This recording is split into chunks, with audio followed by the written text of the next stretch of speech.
Y a Rosina Malagrida, que es la subcoordinadora del proyecto RRI Tools, pero bueno, además tiene una amplia trayectoria en proyectos relacionados con RRI, con comunicación científica. Ha participado en más de 6 proyectos europeos sobre estos temas. Ahora nos hablará más sobre RRI Tools, que es el que están finalizando ahora, pero también es la investigadora principal del proyecto Enrich, que también está relacionado con temas de RRI. Es responsable del Living Lab de salud de IRSI Caixa, de la Fundación La Caixa, y bueno, tiene también una doble formación, como en el caso de Gemma, una base más investigadora, es licenciada en química y después también en comunicación científica, tiene un máster en comunicación científica y un posgrado en dirección estratégica de comunicación. Y ahora ya nos han ido introduciendo sobre el proyecto RRI Tools, pero ahora veréis que bueno, da para mucho también.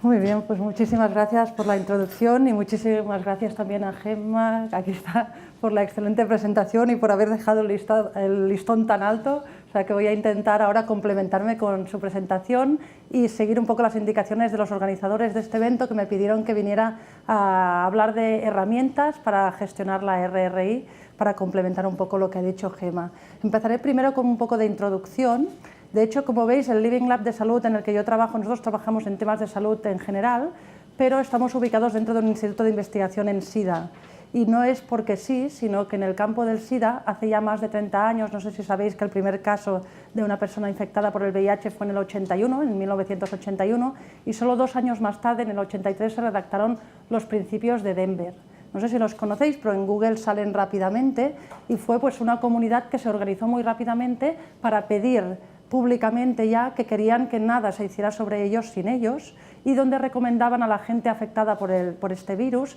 que se adscribieran a alguna comunidad donde se sintieran bien representados y donde pudieran tener voz para poder un poco decidir hacia dónde tenía que ir la investigación y hacia dónde tenía que ir la innovación en el campo del VIH y del SIDA. Por lo tanto, no es algo nuevo de lo que estamos hablando ahora, sino que, como decía Gemma, hay muchas comunidades que ya lo están pidiendo y que ya están avanzando en esta dirección desde hace muchísimos años.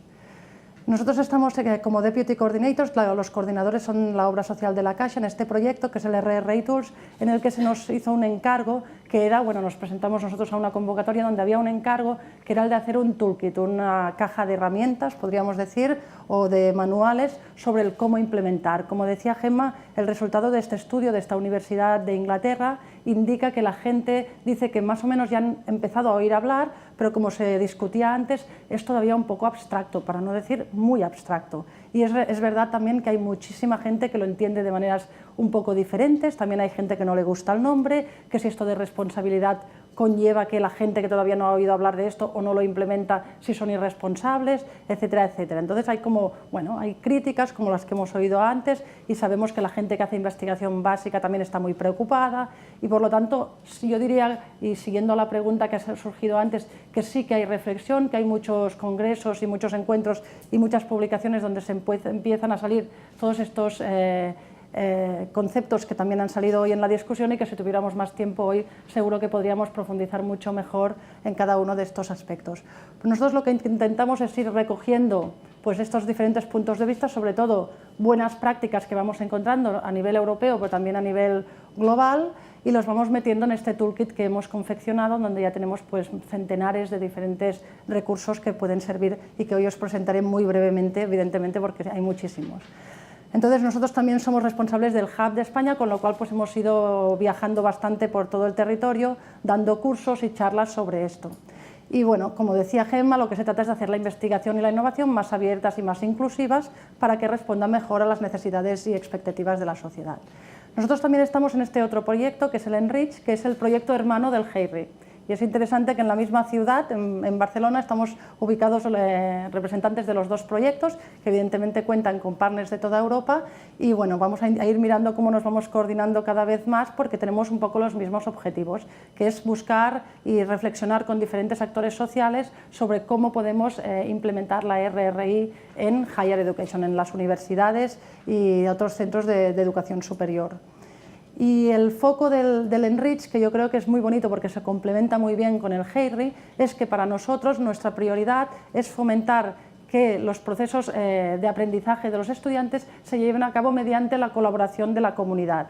Primero preguntando, por ejemplo, a ONGs cuáles son sus necesidades e invitando a los estudiantes a hacer lo que le llamábamos antes aprendizaje por servicio, pues ahora se le llama lo que decía Gemma antes de Community Based Research, pues porque a veces el aprendizaje servicio no tiene por qué implicar un proceso de investigación. En estos casos sí que ponemos al estudiante a hacer investigación, pero habiendo antes detectado cuál es la necesidad de la comunidad con la que se va a trabajar. Con lo cual el estudiante está poniendo en práctica mucho conocimiento que ha adquirido en la universidad, pero también competencias que hasta ahora no había tenido la oportunidad de poner en práctica, porque hasta que no pones en práctica el conocimiento, pues no se te pueden desarrollar, ¿no? Por ejemplo, pues competencias de comunicación, de participación, de investigación co-creada con diferentes actores sociales, de análisis de la agenda de investigación de una comunidad en concreto, etcétera, etcétera. Y nosotros, por ejemplo, lo hemos hecho el año pasado en el marco de este proyecto, en un proyecto que se llamaba Sanamente, en el que además la Pompeu Fabra estaba y personas del GEIRI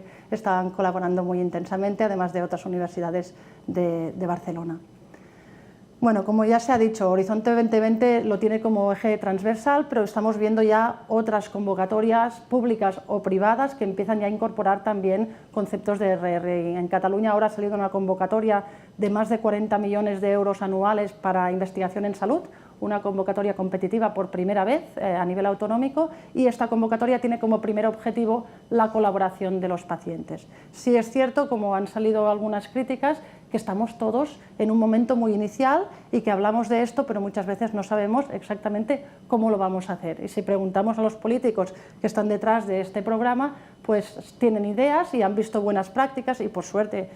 tenemos ya pues muchas buenas prácticas alrededor de Europa, pero también a nivel local, pero también es verdad que estamos todos experimentando y que nos queda mucho por recorrer, con lo cual yo hoy os voy a presentar herramientas y casos prácticos, pero que solo son ejemplos de algo que está vivo y que va evolucionando. Desde el Living Lab de Salud nosotros lo que hacemos es comunicación científica como hace cualquier instituto de investigación. También tenemos programas educativos en los cuales ya venimos desde hace muchos años promoviendo la RRI, es decir, no solo transmitimos conocimiento, sino también aspectos éticos, legales y sociales y recursos para que los estudiantes puedan reflexionar en torno a todo esto, y ahora con GEIRI esta parte participativa. Y finalmente tenemos toda esta parte participativa en la que hacemos pues, procesos de deliberación. Nosotros en IRSI-CAIXA tenemos un comité asesor comunitario, no sé si veis la foto allí. Cada 2 meses nos reunimos con este comité, que además no es solo de IRSI-CAIXA, sino que es compartido con el Hospital Clínic, y tenemos personas de la comunidad, pero también políticos de la Generalitat y de la Agencia de Salud Pública de Barcelona, donde pues cada 2 meses podemos compartir con ellos nuestros proyectos de investigación y escuchar cuáles son sus necesidades y cómo podemos nosotros adaptar mejor nuestros proyectos a sus necesidades. También pues, estamos ahora, por ejemplo, experimentando lo que es hacer una agenda de investigación con participación de distintos actores. En el pasado, por ejemplo, con el proyecto NanoOpinion hicimos estudios de opinión, por ejemplo, sobre cuáles son las expectativas de la población en torno a la innovación en nanotecnologías, cuál es la innovación que la población querría en este campo. Procesos más de colaboración sería el ejemplo que os he dicho antes del Sanamente, donde ya buscamos una comunidad y trabajamos conjuntamente en procesos de investigación participativa. Hacemos también formación y asesoramiento en RRI y en el tiempo libre intentamos ir haciendo un poco de investigación, por esto que decíamos de que hay que intentar reflexionar sobre el propio proceso e ir publicando pues, para cómo mejorar todo esto en lo que estamos avanzando todos en este concepto y en cómo ponerlo en la práctica. Bien, pues ¿por qué ha aparecido? Esto lo voy a pasar un poco rápido porque yo creo que Gemma nos lo ha explicado muy bien. El porqué es que existe ya a nivel internacional y desde hace años, no vemos aquí fechas, en el 2012 en San Francisco se publicó la Declaration on Research Assessment, en el 2013 empezaron una serie de debates en Holanda que se llaman Science in Transition, que todavía están vigentes. Podéis entrar en la página web donde se van encontrando diferentes actores periódicamente para debatir. Es decir, aunque veamos que puede ser no tan crítico como queríamos o no tan transformativo o revolucionario como querríamos, la revolución un poco está, porque si miramos a nivel internacional y miramos por ejemplo el de Lancet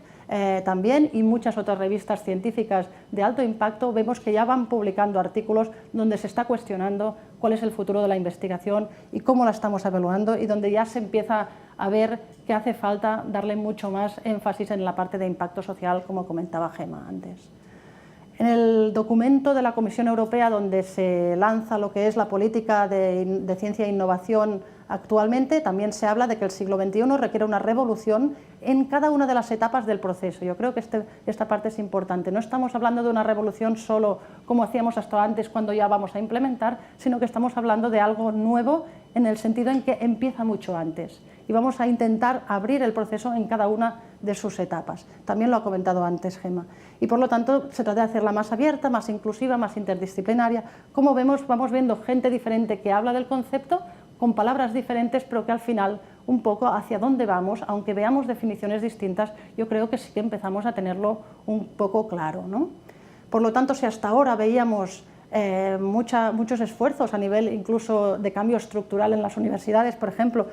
para mejorar la relación entre investigación e industria, pues empezamos ahora a ver que aparecen otros actores en la película, ¿no? Hasta ahora veíamos un poco, veis aquí dentro de este círculo, os he colocado en las siglas en inglés, los researchers, la R y la industria, ¿no? Y durante estos años hemos estado haciendo mucho esfuerzo para esta relación y también para hacer más interdisciplinar la investigación, ¿no? Por eso he puesto muchas R's y muchas I's, ¿no? Porque cada vez más vamos hacia el trabajo en red y en las colaboraciones con estos actores. Pero vemos que fuera del sistema de ciencia e innovación nos quedan unos actores que hasta el día de hoy habíamos tenido un poco fuera del sistema, ¿no? Y estos actores son CS, Civil Society, es decir, las ONGs, por ejemplo, es decir, los ciudadanos que muchas veces están ya organizados en entidades que nos pueden facilitar podernos acercar a ellos, los policy makers, que no curiosamente, yo creo, no tenemos traducción en nuestro idioma, ¿no? Que serían las personas que se dedican a hacer política, no significa que tengan que ser los políticos, también los políticos, pero también pues, personas, por ejemplo, un director o un rector de una universidad o un director de un centro de investigación o una persona en una agencia de financiación de la investigación, serían estas personas. Y finalmente, yo creo que también muy novedoso, vemos que la comunidad educativa está ya puesta en el mapa de la RRI. Yo creo que es un actor primordial y que hasta ahora quizás no se había tenido en cuenta de esta manera, con este enfoque holístico de todos estos actores, los que tenemos que tener en mente cuando pensamos en un nuevo proyecto de investigación e innovación. En lo que es la relación, por lo tanto vamos ahora a hablar un poco en estas diapositivas de relación entre estos actores. La relación investigación-innovación, como decía, ya se ha hablado muchísimo, aún así queda muchísimo por recorrer, tanto España como Europa en general, nos queda mucho por avanzar hacia promover la innovación de una manera más efectiva y ahora las nuevas tecnologías nos ofrecen pues, nuevas posibilidades, pero también metodologías que veremos después, que están en nuestro toolkit, que también pueden ayudar. Luego la relación con los policy makers, los políticos, pero que serían estas personas que os decía que hacen políticas. El presidente de la Comisión Europea, y no es que os lo quiera vender, ni mucho menos, pero sí que en este documento, en la introducción, nos dice que para él la investigación y la innovación es un eje transversal de todas las líneas de actuación de su mandato. Y yo creo que esto que es tan fácil de escribir, supongo que aquí coincidimos que nos gustaría mucho que en nuestro país no se viera la ciencia como un cajón más de la política del país, al que le damos una parte del presupuesto. Cuando baja el PIB se lo bajamos, cuando sube no se lo subimos tanto y por lo tanto no tenemos esta visión muchas veces de que esto es algo transversal y que para cualquier línea de actuación de un gobierno la investigación es esencial para tirar adelante un país. Y después otra de las líneas que él pone, que yo creo que es muy interesante, es que las decisiones políticas basadas en evidencia científica para el análisis de riesgos y beneficios. Es decir, que la ciencia, la investigación, va a ser de mucha utilidad para las decisiones políticas, para que se tomen pues, con evidencia científica y no pues, con otras metodologías que a veces pues, no acabamos de encontrar cuál es el método real que hay detrás de decisiones muy importantes. Luego la relación con los retos sociales, ¿no? Sabemos todos, y ha hablado también Gemma, que hay grandes retos sociales, que las soluciones pueden ser diversas, que requieren investigación interdisciplinar además, pero no solo interdisciplinar, sino también transdisciplinar. Y por transdisciplinar entendemos meter dentro del proyecto, dentro de la toma de decisiones, aquellos actores que no tienen por qué ser del sector académico,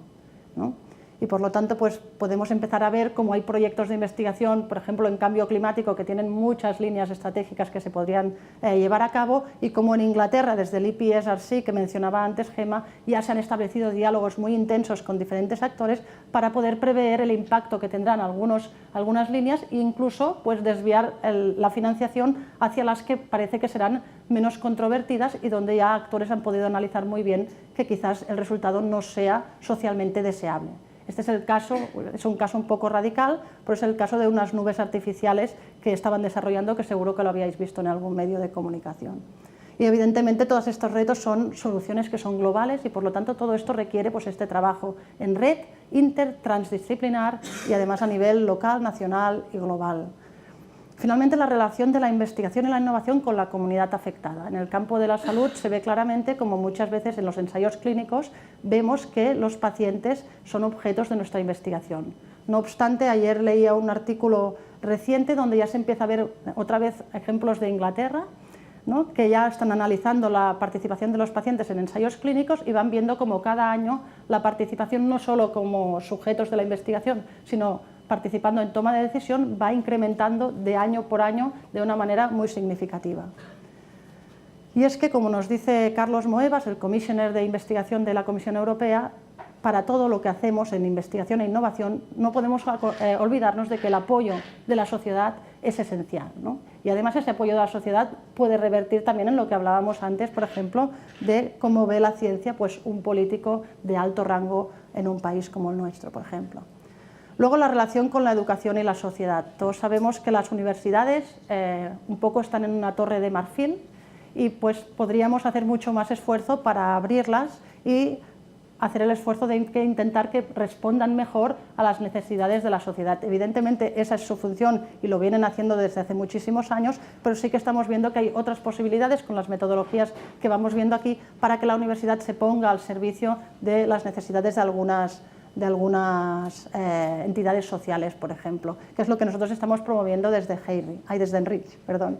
Aquí pongo preguntas como: ¿nuestros alumnos se sienten parte del sistema? Yo doy clases en últimos cursos de grado y en máster y en doctorados, y en todas ellas siempre hago esta pregunta: ¿vosotros os sentís que formáis parte del sistema de ciencia e innovación? Los de doctorado evidentemente ya están haciendo el doctorado, entonces sí, pero los otros, por ejemplo, unos estudiantes de biotecnología de cuarto de carrera de la Universidad de Barcelona, prácticamente todos me responden que no. Y el profesor, que muchas veces está presente, porque yo soy profesora invitada, pues se enfada, entonces se gira y dice: ¿pero qué decís? ¿pero cómo decís esto? Y digo: no, si es que no son los tuyos solo, es que es en general. Es que algo hacemos mal, que hacemos que los estudiantes, incluso que llevan 4 años dentro de una facultad, no se sientan todavía que les hemos abierto la puerta, ¿no? Entonces es esta necesidad de buscar cómo podemos irlo abriendo. Y es que nosotros todos como ciudadanos vamos recibiendo innovación que nos ayuda a mejorar nuestra calidad de vida, pero también es verdad que esta innovación afecta nuestro estilo de vida, nuestro modelo de vida, y por lo tanto muchas veces nos gustaría tener canales por donde poder ir a opinar y a formar una opinión sobre cuál es la innovación que queremos, ¿no? Por ejemplo, sabemos que mucha de la innovación tiene unos valores que van intrínsecos con la innovación, y también por parte de los científicos recibimos muchas promesas y mucha incertidumbre, y todo esto son parámetros con los que los ciudadanos de hoy tenemos que convivir y que, como decía Gemma, en las facultades muchas veces ahora no estamos todavía ofreciendo esta formación. El cómo convivir con estos valores, pero también cómo poder participar para poder anticipar que algunas de estas tecnologías pueden tener un impacto negativo y por lo tanto cómo poner en marcha líneas de investigación en paralelo para minimizar ese impacto negativo que tendrán esa investigación y esa innovación. Y también para, a nivel individual, poder ir decidiendo cuál es la innovación que yo quiero utilizar, e incluso cuál es la investigación que he hecho en falta para poder tomar esa decisión, ¿no? Por ejemplo, no sé, os he puesto aquí pues unos calcetines que tienen nanopartículas de plata y que se venden ya en los supermercados. Son para evitar el mal olor de los pies, pero quizá yo, por ejemplo, que no tengo este problema, no tengo por qué comprar ese calcetín, pero tengo ocasión de tener esas competencias para poder analizar pros y contras de esta innovación en este caso y analizar el impacto que esto puede tener en el medio ambiente y tomar una decisión para mi consumo responsable, o incluso saber si hay suficiente investigación sobre el impacto de las nanotecnologías en el medio ambiente y poder participar en algún fórum donde yo pueda expresar que tengo esa necesidad de tener más información en este campo? Y la respuesta es que todavía queda mucho por hacer y quedan muchos canales por crear y estructuras donde facilitar estos diálogos con los diferentes actores. No sé si conocéis este estudio que se le llama el GAP 1090, que viene a decir que solo el 10% de la investigación en biomedicina va a parar a enfermedades que afectan a un 90% de la sociedad. Y esto pues demuestra que hay gente a la que todavía no estamos escuchando, que hay voces que están silenciadas y que necesitamos crear plataformas de diálogo para sacar a la luz estas voces que no se están expresando. Y si miramos el Eurobarómetro, la población cada vez más en los Eurobarómetros y también en el informe de la FECIT anual, vamos viendo cómo la población cada vez más quiere participar. Por lo tanto, se trata de volver a replantear la relación que tenemos entre el sistema de ciencia e innovación y los diferentes actores que, como decíamos, tenemos fuera. Durante muchos años hemos pensado que una manera buena de hacerlo era comunicando, ¿no? Y entonces hemos hecho pues, muchísimos tipos de actividades de divulgación y de comunicación buenísimas y que son importantísimas y que no hay que dejar de hacer, ¿no? Y también las empresas con el etiquetado, las campañas de marketing, los medios de comunicación han ido ayudando pues, a comunicar y a que el público entienda lo que nosotros desde dentro del sistema estamos decidiendo y haciendo. Luego vimos que quizá no era necesario y empezamos a hacer también actividades donde hubiera un poco más de diálogo, maratones donde la gente pueda hacer crowdfunding, diferentes métodos de participación, pero que al final, en todos estos métodos, veíamos que detrás todavía lo que había era que las decisiones estaban pasando dentro del sistema. Y es lo que ya hace bastantes años la gente que investiga en estos campos, ya se publicó en mucha literatura científica que esto es un modelo deficitario y sabíamos que había pues, que evolucionar, pero durante muchos años no sabíamos cómo. Y todos los que nos dedicábamos a esto y nos íbamos encontrando en foros y hablábamos de ir experimentando y sí que hacíamos proyectos que empezaban a ir en el camino de la RRI, pero nos faltaba el paraguas que nos pudiera juntar a todas esas comunidades que salían en la diapositiva de Gemma, que estaba la cigüeña, eso. Y por lo tanto, pues así apareció lo de la RRI. Uno de los primeros políticos a los que oí hablar de esto decía: no se trata de hacer solo la mejor ciencia del mundo, sino también la mejor ciencia para el mundo. Y entonces aquí estaría el vale, pero ¿cómo, no? Entonces se trata de coger el sistema y hacerlo permeable y coger a esos actores que están fuera y hacer corresponsabilidad, es decir, responsabilidad compartida, que lo ha comentado también Gemma. Por lo tanto, se trata de pasar de publicar tan rápido como podamos a compartir decisiones y conocimiento tan rápido como podamos. Y por lo tanto, si antes hablábamos de public engagement en inglés, ahora hablaríamos de publicly engaged science, es decir, que la ciencia en sí ya busque la participación de los distintos actores y no solo la comunidad afectada, sino los distintos actores desde el principio del proceso. Entonces aquí os he puesto lo que serían las etapas del proceso. Evidentemente está muy simplificado, no es un proceso lineal y tiene más etapas, pero lo he puesto a modo de poder divulgar ahora algunas de las metodologías. Entonces, ¿cuáles podrían ser las etapas? Pues bueno, una que ya ha surgido durante las preguntas antes es la necesidad de reflexión. Entonces, una primera etapa, yo creo esencial en una universidad que se plantea poner en marcha la RRI sería pues, establecer espacios de diálogo, una universidad o cualquier actor, donde se inviten a los distintos actores sociales, yo creo que esto lo hace muy interesante, en cada mesa que hayan distintos actores y podamos debatir sobre cómo queremos mejorar la investigación, la innovación y en este caso también la formación de los estudiantes. Luego también pues, cómo poner en marcha políticas para facilitar que esto se haga posible dentro de una institución, cómo priorizar los programas, las agendas de investigación, cuáles son las preguntas que vamos a responder desde nuestra institución y luego ya nos ponemos a definir y ejecutar proyectos y finalmente implementamos. Por lo tanto, de lo que estamos hablando es de que todo esto lo vayamos haciendo de manera iterativa durante cada una de estas etapas, es decir, que vayamos haciendo paradas en cada una de estas etapas donde involucremos a los distintos actores para reflexionar sobre todo esto que hemos ido diciendo, sobre lo que estamos haciendo y para sobre todo compartir la responsabilidad con ellos. Y aquí en estos cajones he puesto los process requirements, los requerimientos del proceso que Gemma decía que explicaría más a fondo, que no voy a entrar muy en detalle, están en la página web y que si queréis después durante el coffee break entramos, pero creo que no nos va a dar tiempo, pero básicamente lo que nosotros en nuestro proyecto hemos definido es que son tan importantes los outcomes, es decir, los resultados de lo que hacemos, como el proceso. ¿vale? Uno puede ser premio Nobel, pero si durante el proceso no ha practicado algunas características de la integridad en la investigación, por ejemplo, pues no creemos que sea una investigación responsable. Por lo tanto, el resultado puede ser buenísimo, pero el proceso también debe serlo. Por lo tanto, hay que buscar calidad con otros parámetros de los que estábamos acostumbrados, que describimos muy bien, yo creo, en estas características del proceso que están en la documentación de RRI Tools. También se ha hablado de lo que no sea un checking box exercise. Yo aquí soy creyente como Gemma de la RRI y tampoco me gustaría en absoluto que se convierta en esto. Y una de las cosas que son esenciales es intentar que en todos los procesos sean de deliberación colaborativa. Es decir, si nosotros en nuestro comité asesor comunitario decidimos sentar a la comunidad con nuestros expertos y los políticos, nos sentamos cada 2 meses y ya está, y les vamos presentando, tendremos una participación modesta. Pero si ponemos en práctica algunos instrumentos para empoderar a los actores que más lo necesitan antes de ponerlos en contacto con los expertos, la participación será más efectiva. Con lo cual también buscar métodos para empoderar y asegurarnos pues, que todos los actores puedan estar realmente participando. Y bueno, también tenemos este documento en RRI Tools donde está una definición que hemos desarrollado nosotros y bueno, hay otras, aquí he puesto la de la comisión que es la misma que ha puesto Gemma y como ella ya la ha presentado pues voy un poco rápido. Estas son las agendas políticas que también ha comentado Gemma, algunas son ya muy normativas y las otras empiezan a estar cada vez más presentes en muchísimas de las calls de la comisión o por ejemplo en este programa que os decía de Cataluña de Salud y en muchos otros procesos de financiación de investigación.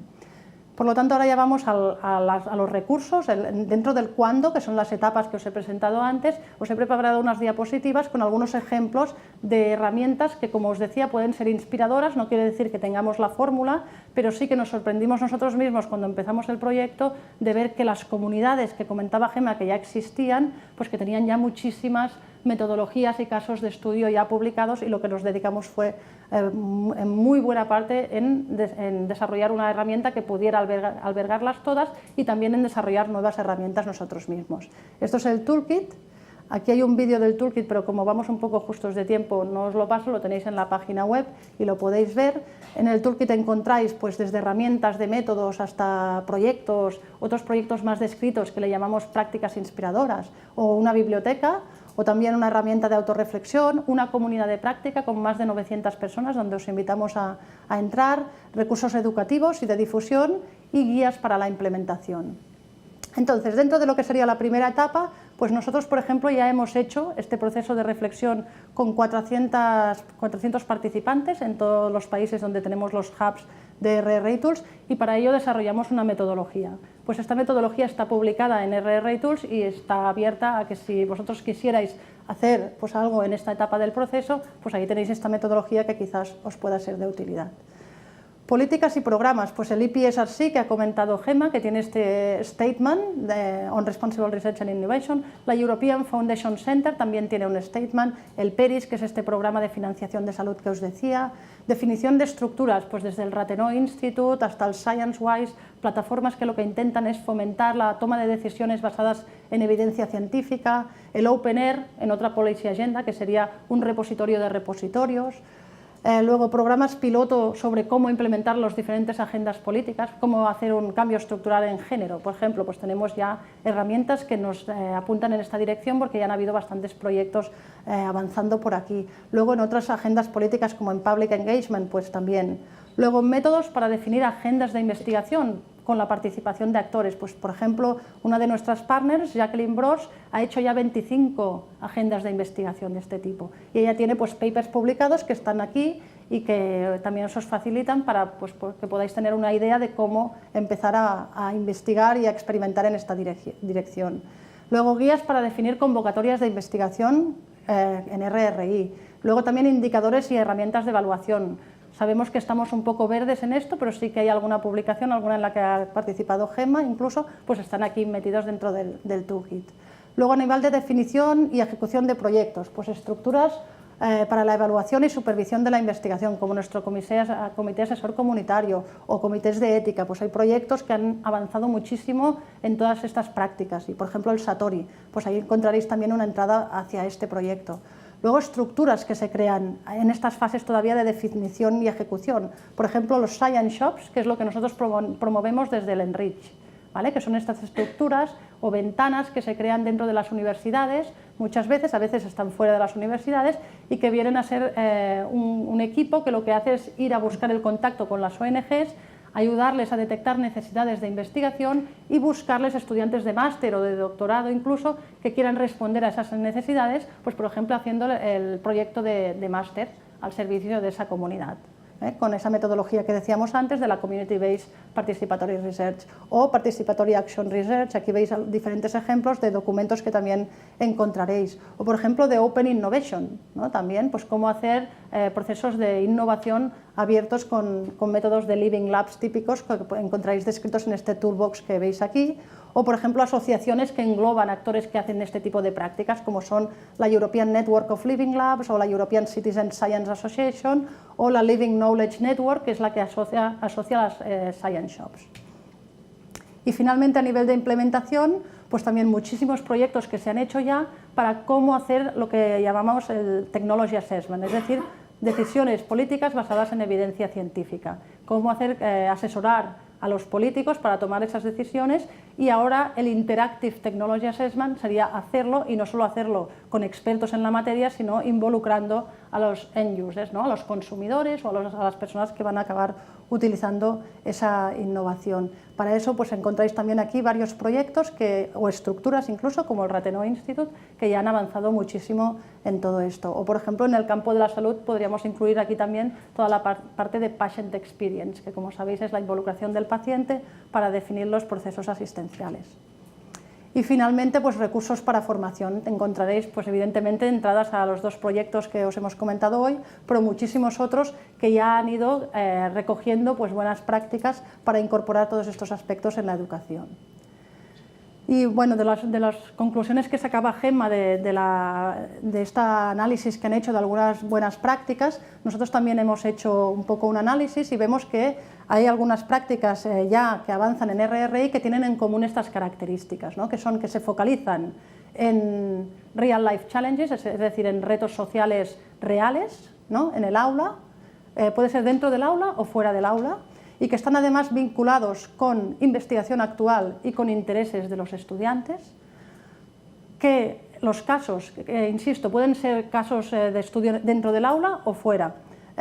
pues ya incluyen diferentes actores sociales y diferentes disciplinas, es decir, interdisciplinariedad, muy importante. En lo que son las prácticas pedagógicas, Inquiry Based Science Education está, pero también Cooperative Learning, ¿no? Aprendizaje cooperativo, evaluación formativa, es decir, todo lo que es la innovación que estamos viendo en pedagogía, donde el conocimiento es importante, y no solo el conocimiento en ciencias, sino también en aspectos éticos, legales y sociales, pero también las competencias y los valores, ¿no? Los facts que dicen en inglés son tan importantes como los valores y como las competencias, ¿no? ¿Y cuáles son las competencias? Pues por ejemplo, scientific inquiry, ¿no? Es decir, saber reflexionar sobre el proceso de investigación, hacer un análisis crítico de un proyecto de investigación, argumentar muy bien, comunicar, hacer participar actores durante este proceso. Otro aspecto importante, la reflexión, ¿no? Reflexión en torno a dos aspectos, podríamos decir, en monitorizar el proceso de investigación, como decían antes, saber reflexionar con un análisis crítico sobre la investigación que tenemos delante, pero también sobre el impacto social de esa investigación que tenemos delante, ¿no? Y saber analizar beneficios, riesgos, integridad, limitaciones, incertidumbres, género, open access, inclusión, etcétera, etcétera. Y finalmente, quizás estos hasta aquí podrían todavía estar reflejados en procesos de aprendizaje que pueden pasar dentro de un aula, con materiales que podamos haber preparado, pero también tener la ocasión en algún momento de la carrera o del máster de poder en práctica todo esto que hemos aprendido con una comunidad. Y aquí estaría la parte de participación para el cambio social, ¿no? El poner las universidades como entidades de cambio transformativo de nuestra sociedad y poder así un poco también contribuir a bajar de esa torre de marfil que decíamos antes. Por lo tanto, es lo que he puesto aquí, Participation for Social Change, que sería pues, con métodos como Community Based Participatory Research, como Open Innovation, como Participatory Governance, como Crowdfunding y evidentemente comunicación. A veces también vemos proyectos donde los estudiantes pues, simplemente comunican, pero con esa comunicación pueden estar haciendo campañas importantes que contribuyan también a cambios y a mejoras en nuestra sociedad. Luego también encontraréis la herramienta de autorreflexión, donde hacemos un resumen en los process requirements que os decía antes, hay muchísimas preguntas, y hemos hecho un resumen de esas preguntas dentro de esta herramienta para hacerlo más divulgativo. Y bueno, están las diferentes agendas políticas, como veis, que podéis clicar, y hay unas preguntas para que podáis reflexionar sobre dónde estáis y hacia dónde queréis ir. Por ejemplo, pues en educación, aquí os he puesto algunas, por ejemplo, cómo promovéis la reflexión en la investigación y la innovación en tus actividades de educación, o qué actores están teniendo un rol dentro de tu proceso de formación, ¿no? Entre otras preguntas que encontraréis. Luego también encontraréis muchísimos guías, que les llamamos how-tos en inglés, que son el cómo, porque lo que sí que hemos visto es que si entráis directamente al toolkit, nos perdemos un poquito, porque hay muchísimas herramientas. Entonces, para no entrar directos, por aquí me dicen que sí, entonces, para no entrar directos al toolkit, hemos hecho un esfuerzo de desarrollar, aquí os he puesto simplemente las que hay para comunidad educativa y para comunidad investigadora, pero hay para los diferentes stakeholders y para las diferentes policy agendas. ¿Vale? Entonces, yo qué sé, pues por ejemplo, para la comunidad educativa, pues cómo integrar la RRI en la educación en secundaria, cómo incorporar la RRI en instituciones de educación superior, cómo incorporar la RRI en estructuras como museos, etcétera, ¿vale? O por ejemplo, pues para investigadores, pues cómo hacer una agenda de investigación con participación de la ciudadanía, etcétera, etcétera. ¿Vale? En las universidades aquí os he puesto un resumen, que son las herramientas que os he comentado antes, pues que hay marcos normativos de RRI que ya hemos empezado a ver en algunas universidades, hay cómo hacer cambio estructural en participación, por ejemplo, que lo ha desarrollado un centro que hay en Inglaterra que se llama National Coordinating Center for Public Engagement. Bueno, encontraréis todo esto, que lo tenéis ahí, cómo hacer un código de conducta, un plan de igualdad de género, etcétera, etcétera. Seguro que vosotros también tenéis buenas prácticas y por eso os decía que os invitamos a compartirlas a través de esta comunidad. Y ya como conclusiones, pues nada, animaros a avanzar en todo esto, que es algo que ya hace 30 años que nos vienen pidiendo, que sabemos que ahora estamos empezando a reaccionar un poco mejor que lo que hemos ido haciendo durante estos 30 años, pero también sabemos que nos queda mucho camino por recorrer. Sí que vemos, como han salido en la presentación de Gemma también, que vamos viendo ya muchas instituciones que lo están incorporando y se lo están tomando bastante en serio. Por ejemplo, la British Medical Journal, el otro día estuve en una charla de la editora de esta revista, que nos decía que ya tienen pacientes en sus órganos de decisión y, por ejemplo, les ayudan pues a poder saber mejor cuáles son las necesidades de estos pacientes, porque nos mostraba, por ejemplo, este estudio donde vemos que muchas veces los ensayos clínicos financiados por la industria no responden a las necesidades, que sería la primera columna de aquí, de los pacientes. Y vemos en la columna de en medio que serían los ensayos que se están financiando con fondos públicos, que están más cerca de las necesidades de los pacientes, pero que todavía no acaban de encajar con las necesidades de los pacientes. Y por lo tanto a ella le preocupa muchísimo esto, y ellos han puesto pacientes en los órganos de decisión para que la revista empiece ya a responder a estas necesidades, priorizando también artículos en los que ya se publique sobre las necesidades de este colectivo. Para ir acabando, el IPSRC yo creo que lo resume muy bien con estas siglas: Anticipate, Reflect, Engage and Act. Y yo creo que estas siglas son algo que también podemos involucrar muy bien en el campo de la educación desde las universidades, porque si en el documento de las 3 O's que os comentaba antes nos dicen que es una revolución en cada etapa del proceso, esto requiere una revolución en la forma como educamos y en todas las etapas, además de la educación, no solo en Higher Education, y además también dentro de los propios procesos de investigación responsable, es decir, no solo en la formación formal, sino también en la educación formal, sino también en la no formal. Y todo esto nos permitirá pasar del modelo deficitario, aquel que decíamos, a un modelo de responsabilidad compartida y, por lo tanto, de más democracia del conocimiento, donde la educación debe ser el agente que lo impulse, ¿no? Y, por lo tanto, si queremos hacer una transición, ¿no? Una revolución en la I+D+I, debemos pues empezar desde la educación para intentar conseguir que la investigación no solo sea excelente, sino que también esté más abierta y que su impacto pues sea mayor impacto social, es decir, que la investigación sea más éticamente aceptable, más alineada con las necesidades y expectativas, más legitimizada y más sostenible. Y, por lo tanto, si la comunidad educativa avanza en esta dirección, podremos ver que los estudiantes empiezan ya a decir que somos actores responsables, que somos parte del sistema de ciencia e innovación. No nos encontraremos estos estudiantes que en cuarto de carrera todavía no han estado muy en contacto o para no decir poco, con la investigación actual, y podrán ver que ellos pueden contribuir y poner su granito de arena en hacer una investigación pues, más éticamente aceptable, más sostenible y más adaptada a las necesidades de la sociedad. Y por lo tanto se trataría de coger estas características que decíamos antes en los procesos de educación y donde podamos involucrar a los estudiantes en las distintas etapas del proceso que hemos dicho antes. Y nada, hasta aquí la presentación. Invitaros una vez más a que os suméis a la comunidad, que como os decía, pues ya somos 900, y muchísimas gracias.